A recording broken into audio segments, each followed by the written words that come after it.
Danas ću vas naučiti kako da napravite žabicu od papira. Ukoliko niste ovako isekli papir, trebaju vam samo makaze i ovako prepoloviti. Pa za početak. Ovako.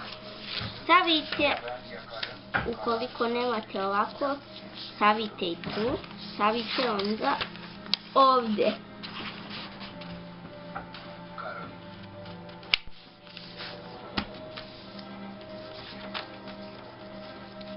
Onda ovdje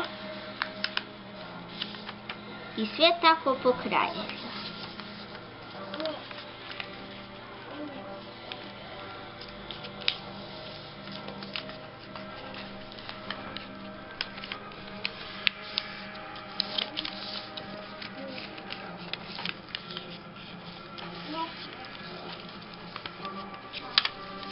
Nazad okrenite i stavite sve na sredini.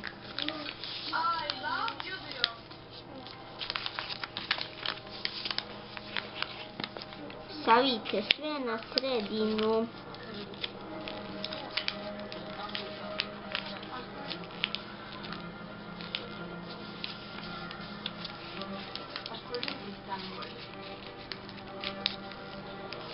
Ovo vam se može dešavati prilikom sabijanja, ali nikakav problem nećete imati.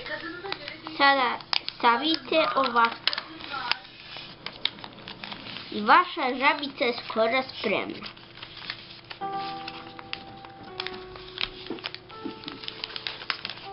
Sada je stavite ovako.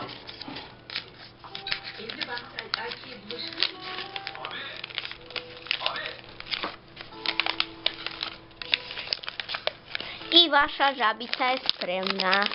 Sada možete napisati vaša imena drugara, a ovo se može zvati i takozvana gatalica.